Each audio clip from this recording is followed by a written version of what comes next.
जय हिंद दोस्तों। जैसे कि हम एसएससी सीजीएल 2024 के बेस्ट अर्थमेटिक के क्वेश्चन कर रहे थे, है ना। तो इससे पहले हम एक क्लास कर चुके हैं, तो हमारी सेकंड क्लास है।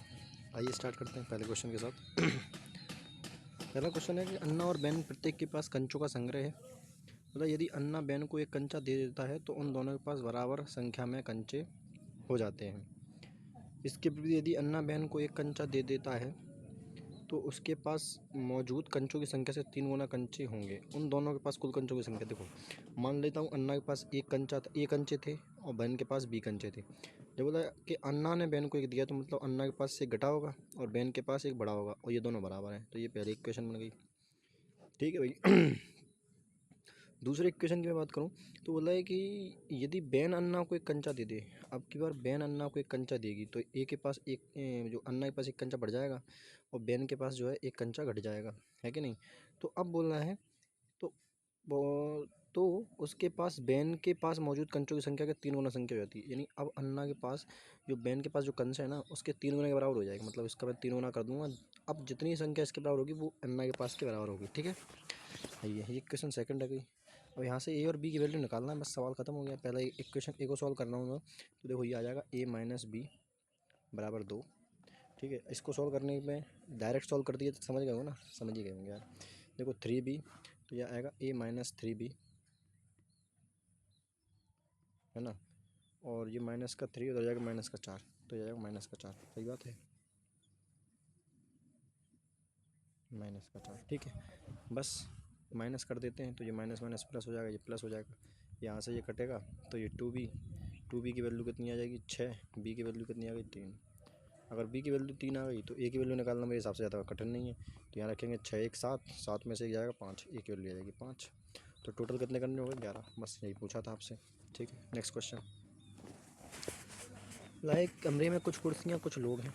यदि प्रत्येक कुर्सी पर केवल एक व्यक्ति बैठा तो वास्तव में एक व्यक्ति के लिए कोई कुर्सी नहीं है। यदि प्रत्येक कुर्सी पर 2 व्यक्ति बैठते हैं तो एक कुर्सी खाली रह जाती है। कमरे में कुर्सी की संख्या कितनी है। सिंपल सी बात है, बाई ऑप्शन जाओ, है ना, ज़्यादा सिंपल रहेगा। अगर मैं 7 मान लूँ 7 कुर्सी हैं, 7 कुर्सी तो लोग कितने हो गए 8। अब अगर मैं इन 7 कुर्सियों पे एक कुर्सी पे 2 लोग बैठा दूंगा तो 4 ही कुर्सियों में बैठ जाएंगे, 3 कुर्सी खाली रह गई। तो ऑप्शन ई मेरा करेक्ट नहीं हो सकता। ऑप्शन बी की बात करूँ 4, मैं बोलता हूँ कि मेरे पास 4 कुर्सियाँ तो लोग कितने हो गए 5। अब 5 लोग तो 2 पे बैठ ही नहीं पाएंगे, सवाल खत्म हो गया यहीं पर। ठीक है, ऑप्शन उठाता हूँ सी, अगर मेरे पास 3 कुर्सियाँ तो लोग कितने हो गए 4। अब मैं 4 लोगों को 2 ऊपर बैठाऊंगा तो एक कुर्सी खाली रह जाएगी, जो कि बिल्कुल क्वेश्चन ने बोला था, ये मेरा ऑप्शन हो गया, खत्म हो गया सवाल, है क्या नहीं। नेक्स्ट क्वेश्चन, मतलब पी क्यू और आर की आय 10 12 9 के प्रतिशत में है और उनके व्यय का अनुपात 12 15 8 है। यदि क्यू अपनी आय का 25% बचाता है तो बचत का अनुपात बताओ। देखो पी क्यू आर 10 12 और 9 के अनुपात में जो है इनकी आय है और व्यय कितना करते हैं 12 15 और 8 के। ठीक है, मतलब क्यू अपनी आय का 25% जो है खर्च करता है, बचाता है, तो बचत का अनुपात बताओ। देखो अगर क्यू 25% बचाता है तो इसका मतलब ये है कि क्यू अपनी इनकम का 75% तो खर्च कर देता होगा, मतलब 3/4 खर्च करता होगा। तो 4 या 3 तक 9, लेकिन यहाँ पर तो कितना है, मतलब उसके हिसाब हमारे हिसाब से उसको 9 खर्च करना चाहिए, लेकिन कितना कर रहा है 15। तो इसको क्या 9 बना सकते हैं, 15 से 90 होता है, 0.6 से मल्टीप्लाई कर दूँ दोनों 3 हो जाएगा, है ना। इस वाली नीचे वाले में मैंने 0.6 से मल्टीप्लाई करूँगा तो 12 6 72 7.2 ये आ जाएगा, 0.9 ये आ जाएगा और सॉरी 9 आएगा ये, और ये आएगा 8 4.8 ये आ जाएगा। अब पूछ क्या रहा था, मतलब बचत का अनुपात बताओ। तो देखो कितना बचाएगा 8, ये 2.8 यहाँ पर बचाएगा। 14 से शुरू होना चाहिए मेरा आंसर। देखो ये 21 14 नहीं बना पाएगा, ये 14 नहीं बना, ये आंसर है, खत्म हो गया सवाल। क्योंकि अगर नहीं कटेगा तो 28 आएगा, कटे जाएगा तो 7 से भी काटते तो भी आता है, 21 तो ज़्यादा तो कैसे भी नहीं जाएगा। ठीक है ना दोस्त, चलिए। एक्स वाई के घन के अनुक्रमानुपाती है और जेड के वर्ग के अनुक्रम व्यस्त का अनुपाती है। यदि एक्स बराबर 136 है, जब वाई 2 है और एक्स जेड 3 है तो 800 एक्स का मान बताओ। देखो मैं बोल सकता हूँ कि एक्स है ना, इसके वाई के तो क्या है, वाई के क्यू के घन के अनुक्रमानुपाती है और जेड के क्या है वर्ग के अनुपाती है कि नहीं। अब जब ये प्रोपोर्शन का साइन हटता है तो आप जानते हैं कांस्टेंट लेना पड़ता है। मैं मान लेता हूँ कि कांस्टेंट ले लिया मैंने, तो बोल सकता हूँ ये वैल्यू आ गई हमारे पास के बराबर के वाई क्यू अपॉन के स्क्वायर। अच्छा ये नीचे जेड है, सॉरी नीचे क्या है जेड। ठीक है, अब ये इक्वेशन मैंने कही यहाँ से मैं के की वैल्यू निकाल सकता हूँ, कांस्टेंट की वैल्यू निकाल लूँगा, मेरा सवाल सॉल्व हो जाएगा। तो देखो जब x इक्वल टू 36 है तो x इक्वल टू 36 रख दिया बराबर के की वैल्यू मुझे निकालना है। y 2 है, 2 का क्यूब कितना होता है 8 अपॉन जेड स्क्वायर में यहाँ भी जेड है, जेड स्क्वायर में लेना है तो जेड का स्क्वायर कितना हो जाएगा 9, 9 एकम 9, 9 चौक 36, के की वैल्यू आएगी 1/8 चौक 32, 1/32। इतनी वैल्यू मेरे हिसाब से आपको समझ में आई, केवल वैल्यू रखी और कुछ नहीं किया। ठीक है, इतनी सब की मुझे अभी ज़रूरत नहीं है, हटाओ इसको, नहीं क्वेश्चन ही हट जाएगा, इसको हटा देते हैं। ठीक है, डिलीट। अब देखो ये के की वैल्यू आ गई, बस यहाँ से हमारा सवाल सॉल्व हो जाएगा। अब उसने बोला है कि 800x का मान क्या है जब y 3 है और z 5 है, तो 800x का मान क्या है, तो हम फिर से यही इक्वेशन लेंगे। तो मैं x बराबर रख रहा हूँ अभी, के की वैल्यू मुझे पता है 1/32 आ गई। ठीक है, इंटू वाई क्यू कितना है, y 9 × 27 है। ठीक है, और z कितना है 25 है, 25 का इंटू 25 का स्क्वायर कितना होता है 50, 25, तो ये x की वैल्यू आ गई। x की वैल्यू आ जाएगी कितनी 27, और नीचे आएगा 25 × 25 दूनी 50, हंसलाई 5, 25 × 75, 75 और 5 कितना होता है 800। ये x की वैल्यू आई, लेकिन अपन से पूछा क्या है 800x, यानी 800 का मल्टीप्लाई इसमें करना पड़ेगा, 800 से 800 खत्म, 27 मेरा आंसर आ जाएगा। ठीक है, सिंपल क्वेश्चन वैसे। चलिए नेक्स्ट क्वेश्चन। दुर्लभ सिक्कों में संग्रह में प्रत्येक 4 गैर सोने के सिक्के के लिए 1 सोने का सिक्का है। मतलब मैं बोल सकता हूँ कि अगर 4 लोकल सिक्के हैं गैर सोने के सिक्के, तो उस पर 1 सोने का सिक्का है, मतलब 4:1 के में। यदि संग्रह में 20 सोने के सिक्के को जोड़ते हैं तो सोने के सिक्के और गैर सोने के सिक्के की संख्या का अनुपात 2:3 है। देखो पहले अब इसमें सोने के सिक्के दिए और गैर सोने पहले पहली लाइन में गैर सोने के पहले थे, सोने के बाद में थे। इसमें सोने के पहले दे दिए, तो रेशियो को ध्यान से लिखना है, यहाँ 3:2 लिखेंगे। समझ गए। अब देखो ये गैर सोने के हैं, मतलब मैं बोल सकता हूँ फालतू, जैसे गोल्ड है तो ऐड तो गोल्ड हुए हैं, तो ये तो जैसे कि तैसे रहेंगे, तो इनको बराबर कर लो। तो ये बराबर हो गए, यहाँ 8 हो गया, 4 × 12, 3 × 12, हमारे हिसाब से कितना जुड़े, अरे 3:2, हाँ ठीक है कोई नहीं, 4 दूनी 8, 4 × 12, 3 × 12, और ये 3 एकम 3। ठीक है, अब देखो हमारे हिसाब से कितना कितना जुड़ रहा है 5, उसके हिसाब से 20, एक की वैल्यू कितनी आ जाएगी 4। अब बोला है संग्रह में कुल सिक्कों की संख्या अब हो जाएगी, बाद वाली पूछी है, तो 8 और 12 और 8 कितना होगा 20, तो 20 × 4 करेंगे तो कितना आ जाएगा 80, ये मेरा आंसर है। ठीक है, नेक्स्ट क्वेश्चन। अगला क्वेश्चन है कि अमन के पास निश्चित संख्या में 20 रुपये 10 रुपये के मूल्य के नोट हैं जिनकी कीमत 390। अगर हर तरह के नोटों का नंबर में आपस में बदल दिया जाए तो नई रकम पहले से 90 रुपये कम हो जाती है, तो 20 मूल वर्ग के नोटों की संख्या बताओ। देखो मैं नहीं जानता कि मेरे पास 20 के कितने हैं और 10 के कितने हैं, तो मैं बोल सकता हूँ कि 20 के x होंगे तो उनकी वैल्यू हो जाएगी 20x, और y मेरे पास होंगे 10 के, तो अगर मैं टोटल वैल्यू निकालूंगा तो इसकी वैल्यू हो जाएगी 10y, और ये मेरे पास कुल मिलाकर कितने हो रहे हैं 390 हो रहे हैं। अब पलट देना है, कुछ नहीं, तो 10x जैसा इक्वेशन ने बोला है, 20y बराबर 300, 90 कम हो रहा है ना, तो 300 रह जाएंगे। ये इक्वेशन समझ में आ गई होगी। ठीक है, उड़ा दो, तो x को काट रहा हूँ मैं नीचे वाले में 2 से मल्टीप्लाई करके। ठीक है, 20x हो गया, ये 40x हो गया, माइनस माइनस माइनस कर रहा हूँ, तो ये कितना होगा 40, यहाँ से बचेगा 30y, यहाँ 600 में से 90 घटाएंगे तो कितना हो जाएगा 210 बचेगा, 0 से 0 कट गया, 3 से 7, 3 7, वाई की वैल्यू आ गई 7। वाई की वैल्यू अगर 7 आ गई तो जेड की वैल्यू निकालना क्या मुश्किल है क्या। देखो वाई 70 हो गया, 70 माइनस करेंगे 390, तो ये कितना आ जाएगा 2, 320, तो 20 की वैल्यू निकालना क्या मुश्किल है, 0 से 0 और 16, समझ आ गया। तो ये कितना आ गया 16। Next question. आर पी को 5 रुपये 2 रुपये और 1 रुपये के सिक्के के साथ 1000 का भुगतान करता है।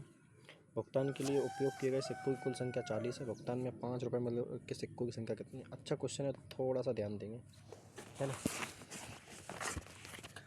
क्वेश्चन छोटा ज़रूर दिख रहा है लेकिन है नहीं, हराम को दिमाग लगाएगा आपका थोड़ा सा। देखो 1 सेकंड रुके, तो कंटिन्यू करते हैं। मतलब कि आर को पी को 5 रुपये 2 रुपये ए के सिक्कों के साथ कुल 100 रुपये का भुगतान कर रहा है। देखो मैं मान लेता हूँ कि मेरे पास 5 रुपये के ए सिक्के होंगे, 5 के ए होंगे, बाई 2 के बी होंगे और इसके सी होंगे, तो इनकी टोटल वैल्यू निकालेंगे तो ये 5 ए प्लस 2 बी प्लस सी क्योंकि एक है, ये कितना हो गया, इनकी वैल्यू टोटल 100 है। प्लस सिक्कों की कुल संख्या 40 है, तो मैं बोल सकता हूँ कि ए प्लस बी प्लस सी, ये क्या हो गई, ये नंबर ऑफ सिक्के हैं, तो ए प्लस बी प्लस सी कितने हो जाएंगे, टोटल 40। ठीक है। अब पूछा क्या, 5 रुपये के सिक्कों की संख्या पूछी है, तो एक काम कर लेते हैं, इन दोनों में से अब ए को तो रखना ही पड़ेगा, बी और सी में से एक वेरिएबल गायब कर दो, तो सी को ही गायब कर देते, क्या दिक्कत आ रही है, सी की इतनी कोई वैल्यू है भी नहीं, तो माइनस माइनस माइनस कर देंगे, सी गायब,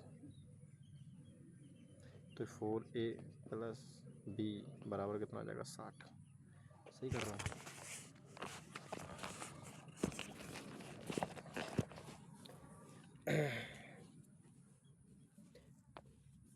चलो देखो, अगर अब मैं क्या कर रहा हूँ, यहाँ से मैं b की वैल्यू निकाल रहा हूँ, तो b की वैल्यू निकालने के बराबर होगा कि 60 माइनस 4a।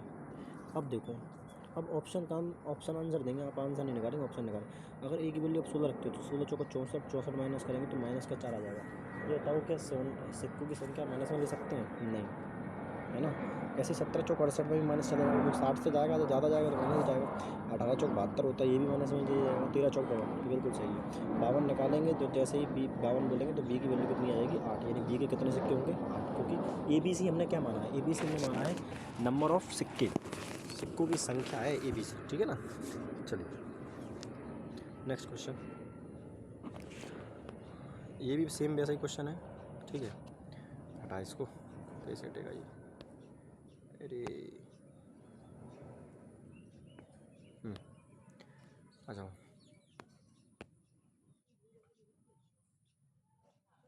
सेम वही क्वेश्चन करना, ज़्यादा दिमाग नहीं लगाना इस पर। ठीक है, बहुत देर से लिख रहे हैं इससे।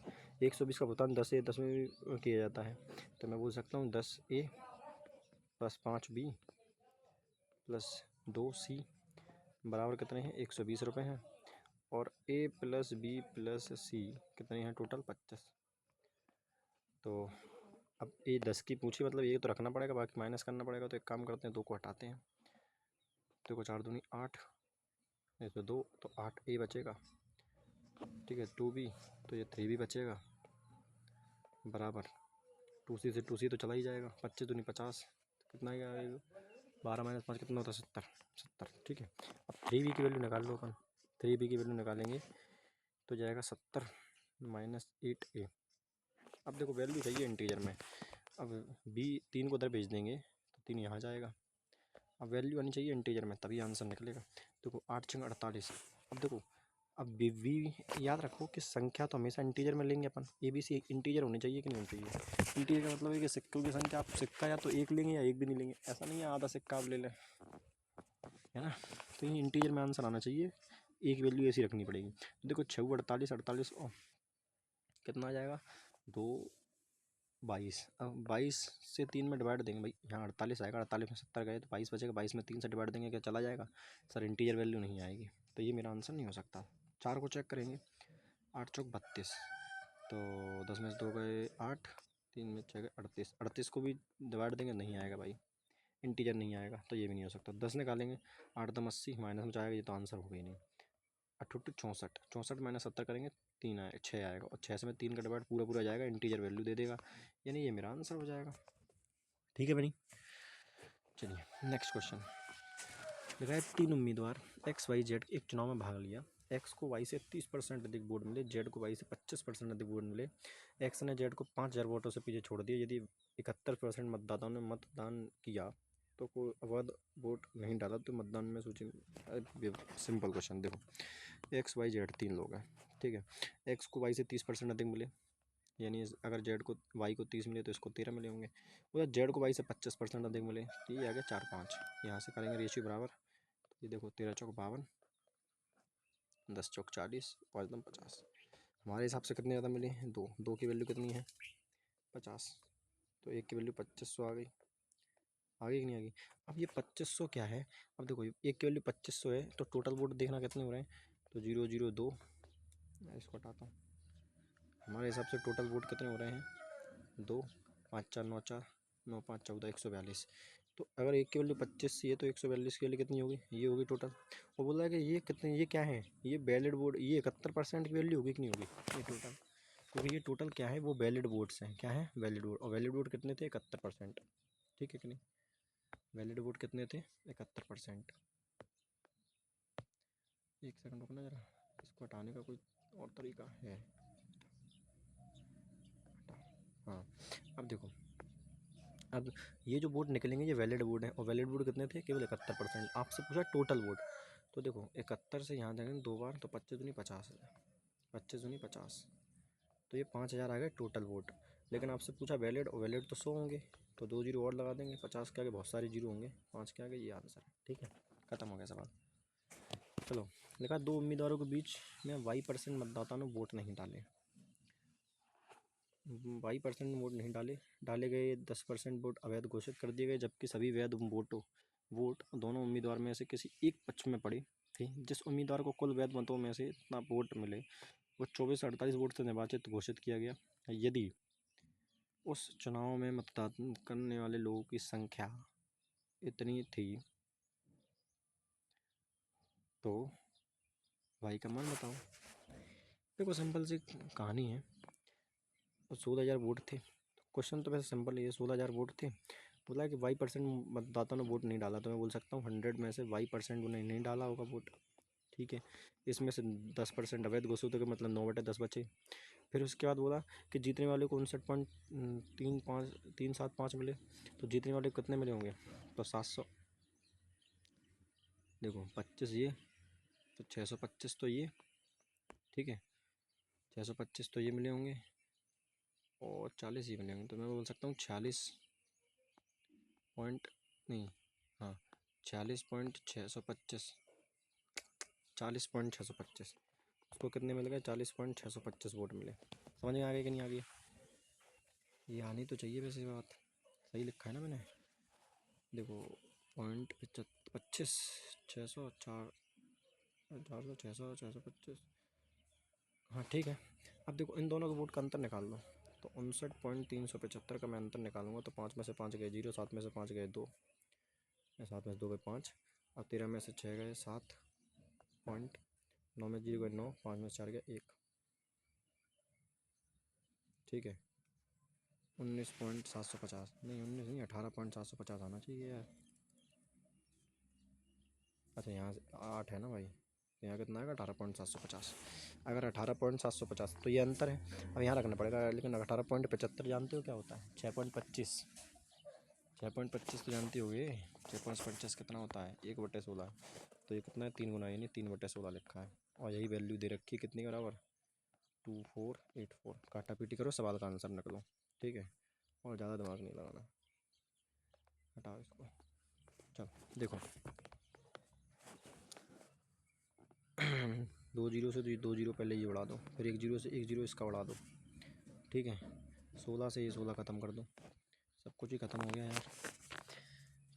और 9 से इसको काटेंगे तो 9 दूनी 18, 6 बचे, 9 सत्ते 63, 5 बचे 9 चौक 54। फिर 3 से इसको काटेंगे, 3 नम 27, 3 दूनी 6, 92 बचा, ठीक है, तो आ जाएगा 100 माइनस वाई की वैल्यू आ गई 8। इस बात में किसी को दिक्कत नहीं होनी चाहिए, ठीक है। चलो देखा, एक वस्तु की कीमत लगातार 2 बार बढ़ाई जाती है, अंतिम कीमत इतनी है, शुरुआती कीमत इतनी थी, दूसरी बार प्रतिशत वृद्धि, पहली बार प्रतिशत वृद्धि की दुगनी थी, दूसरी बार कीमत में कितने प्रतिशत वृद्धि हुई? देखो बाई ऑप्शन जाते हैं, और पहली जो वृद्धि, देखो कुल मिला के बोला कि पहले जितनी % वृद्धि की है ना, दूसरी बार उसके दुगनी % वृद्धि करी है, तो ऑप्शन मैं उठाऊंगा ऐसा ऑप्शन पहले उठाना चाहिए जो सिंपल हो। 70 का आधा करना आसान है, तो मैं बोलूँगा मान लेते हैं कि पहले 1000 की चीज़ थी, 35% वृद्धि हुई, तो कितनी हो गई होगी? 1350। 1350 हो गई होगी कि नहीं हो गई होगी भाई? 35% कितना होगा? 1350 ही होगा ना। हाँ 1350 होगा। अब दूसरी बार 70% की वृद्धि करना है, तो लो कर दो, 0 से 0, 0 से 0, यानी 170 हो जाएगी ना, 170 हो जाएगा। तो देखो 70 पंचे 85, हासिल आई 8, है ना, 17 थी 51, 51 और 8 कितना होता है? 95। लास्ट में 95 आना चाहिए, आ रहा है वैसे 95, लेकिन आप कर लेते हैं, है ना, तो कितना आएगा? 5 और 17 एकम 17, 17 और 5 कितना होता है? 22, तो 22 95, तो सेटिस्फाई करके, ठीक है। एक स्टॉक में पोर्टफोलियो में 4 स्टॉक हैं। ए पोर्टफोलियो 20 का प्रतिनिधित्व करता है, जिसका रिटर्न 6, बी पोर्टफोलियो 30 का प्रतिनिधित्व करता है जिसका रिटर्न 8% है, सी पोर्टफोलियो 20 का प्रतिनिधित्व करता है जिसका रिटर्न 4 है, और स्टॉक डी पोर्टफोलियो शेष 30% का प्रतिनिधित्व करता है जिसका नकारात्मक रिटर्न 5% है। तो पोर्टफोलियो का औसत रिटर्न क्या है? अरे सिंपल क्वेश्चन, देखो टोटल परसेंट 100 हो रहा है कि नहीं, 20 20 30 20 40 50 100 हो रहा है, ठीक है। देखो 20 वाले से अपन को कितना रिटर्न मिल रहा है भैया, पहले ए वाले से 20 का प्रतिनिधित्व कर रहा है, कितना रिटर्न मिल रहा है 6%, 6 दूनी 18 यानी 1.8 मुझे यहाँ से मिल रहा है। दूसरे वाले से 30% था और दूसरा कितना है 30 है, और इससे कितना मतलब 3 8 24 नहीं 2.4 यहाँ से मिल रहा है, ये दोनों प्लस में है। सी वाला 20 है और उससे कितना रिटर्न मिल रहा है 4 पर 4 दूनी 8 0.8 यहाँ से मिल रहा है, ठीक है भैया। और नकारात्मक कितना है 5%, 3×5 = 15, 30 वाला तो 1.5 यहाँ से मिल रहा है, सही किया ना मैंने इसका, 20 4 दूनी 8 0.8, ठीक है। अब देखो ये माइनस का है, तो अगर मैं इसको सॉल्व करूँ 8 कितना होता है 32, 3.2 4 5, 5 में से 1.8 घटाऊँगा 1.5, 8 4 12 12 8 20, 0.5 में आंसर आना चाहिए, गलत कर रहा हूँ क्या?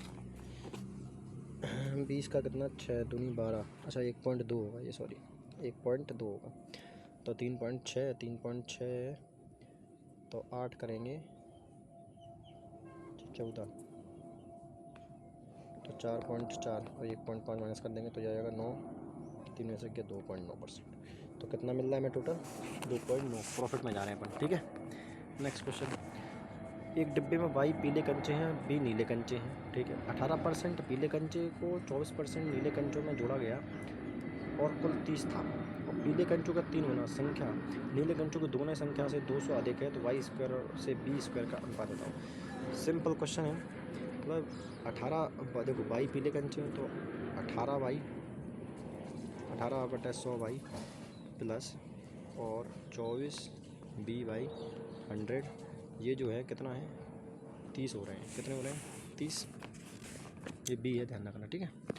ये क्वेश्चन 1 है, इसको मैं सॉल्व कर दूँ 36 18 6 चौक 24 और 6 पंचे 30, तो यहाँ पर मैं बोल सकता हूँ कि आएगा 3y प्लस 4b बराबर, ये वहाँ चला जाएगा 500, ठीक है। ये क्वेश्चन फर्स्ट बन गई अपनी इसको। दूसरा वाला क्या था कि पीले कंचों का 3 गुना यानी 3y और नीले कंचों के दोगुने से 200 अधिक है, नीले कंचों के दोगुनों से 200 अधिक है, तो मैं बोल सकता हूँ कि ऐसे ही है, दोगुनों से 200 अधिक है, ऐसे करना पड़ेगा, 200 घटाना पड़ेगा तब तो बराबर आएगा, है कि नहीं भाई, समझ रहे हो कि नहीं समझ रहे हो? तो मैं बोल सकता हूँ कि 3y प्लस 2b बराबर 200, कि 3y प्लस 2b बराबर 200, तो यहाँ से काटेंगे तो माइनस से माइनस 2b बराबर 300 है ना, माइनस करने, और b की वैल्यू कितनी आ जाएगी 150, कितनी आ जाएगी b की वैल्यू 150, b की वैल्यू 150, तो y की वैल्यू निकालना क्या मुश्किल है, यहाँ से निकाल दें 15 दूनी 600, 600 माइनस उधर ले, माइनस का 100 है, माइनस में कैसे आ रहा, गलती कर दी है कहीं, एक सेकंड, मुझे लग रहा है यहाँ गलती की है मैंने इस क्वेश्चन में, देखो दोबारा करता हूँ, रुको।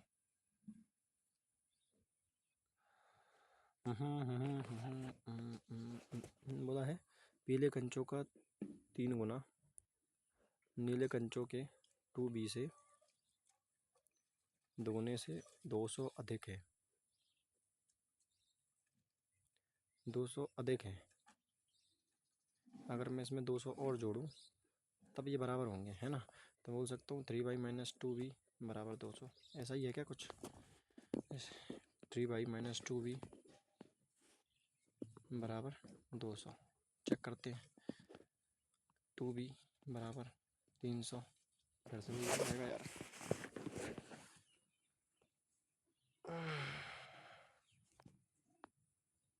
अच्छा हाँ सॉरी, देखो सही तो कर रहे हैं। अब मैं ना इसको माइनस कर रहा हूँ, तो ये प्लस हो जाएगा और ये माइनस हो जाएगा, तो ये 6b बराबर आ जाएगा 300, तो b की वैल्यू आ जाएगी 50, सॉरी। अब b की वैल्यू 50 आ गई, तो इसमें रखेंगे तो 50 चौका 200, 200 माइनस 3 की वैल्यू आएगी, तो y की वैल्यू कितनी आ जाएगी, सॉरी y की वैल्यू ये देखो 50 दूनी 50 चौका 100 200 होगा, तो इसकी वैल्यू कितनी आएगी 300। ठीक है, तो रेशियो निकाल देते हैं यहाँ से। क्या दिक्कत है, 1 और 6, 6 और 1 वहीं स्टिकर फेंक दी सवाल की। क्या हो गया, ये क्या हो गया। बी की वैल्यू कितनी आ गई 50। यहाँ से करेंगे इसको तो ये 200 300 और वाई की, अच्छा हाँ यार 3 बराबर ये 500 माइनस, यहाँ से 200 माइनस अदर जाएंगे 300 बचेगा। तो यहाँ से काटेंगे तो वाई की वैल्यू 100 नहीं आएगी। एकदम ही लुल्लू हो क्या, 2 रेशियो 1 आंसर आ जाएगा। ठीक है, ना ना ना ना ना ना स्क्वायर का पूछा है। तो देखो अब यहाँ से रेशियो निकालेंगे तो 2 और 1 हो जाएगा, लेकिन अगर स्क्वायर करेंगे तो 4 रेशियो 1 आंसर आएगा। स्क्वायर करना पड़ेगा ना दोनों का, तो 4 रेशियो 1 आंसर है। ठीक है, ये नहीं है, सॉरी फॉर दैट, गलती हो गई हमसे। मतलब 25% की 2 क्रमिक वृद्धि और 25% 2 प्रतिशत वृद्धि, प्रतिशत कितने प्रतिशत कम है। अच्छा वृद्धि 25% 2 वृद्धि 25% 2 क्रमिक प्रतिशत वृद्धि से, अरे यार वो मैं बताऊँ 9 और 7 का अंतर आता है। देखो 4 चौको 16 और 25, तो कितना वृद्धि हो गई 16 और 9 की। ऐसे ही 16 और 4 पे 1 की कमी हो गई तो कितना हो जाएगा 9। तो बस कमी कितनी की आ गई यहाँ पे 7 की। तो इन दोनों का रेशियो पूछा है 9 और 7, तो बोला कितना कम है, तो ये 2 कम है कितने पर 9 पर। 1/9 होता है 11 पॉइंट और 2/9 होता है 22.5%। ठीक है, नेक्स्ट क्वेश्चन। बोला MNS एक टंकी है, 50 25 100 मिनट में भर सकते हैं पाइप N और S को 10 मिनट के लिए खोला जाता है, फिर N को बंद कर दिया जाता है, फिर M खोल दिया जाता है। टैंक ओवरफ्लो होने से 15 मिनट पहले S को बंद कर दिया जाता है। यदि तीनों पाइप इस पैटर्न पे काम करते हैं तो बनने में कितना समय लगेगा। देखो M N और S इन तीनों की क्षमता निकाल लो, तो 25 चौको 100, 50 दूनी 100, ऐसे कम S। ठीक है, मतलब प्रारंभ में N और S को 10 मिनट के लिए खोला जाता है। N और S को 10 मिनट के लिए खोलते हैं तो 3 क्षमता 30, 3 30 भर देगा, टंकी बची 70। ठीक है, 30 तो भरी गई, हटाओ इसको। मतलब फिर N को बंद कर दिया जाता है जबकि M को खोल दिया जाता है। टैंक ओवरफ्लो होने से 15 मिनट पहले S को बंद करते हैं। देखो अगर 15 मिनट पहले S बंद होता ही नहीं तो S 15 मिनट पहले बंद होता नहीं, 15 और बढ़ता, मतलब मैं बोल सकता हूँ कि अब मतलब कुल मिला के कितना बढ़ता भरना पड़ता, 95 भरना पड़ता। और दोनों चल रहे थे कौन, M और S। तो यहाँ से मैं बोल सकता हूँ कि 19 घंटे तो यहाँ लग गए होंगे, 19 मिनट यहाँ लग गए होंगे। और पहले तो क्या पूछा है, तो देखो कितना समय लगा। अरे देखो 19 मिनट यहाँ खर्च हो गए और 10 मिनट इसको यहाँ खोला गया, तो 29 आंसर नहीं है, 29 आंसर नहीं है, 19।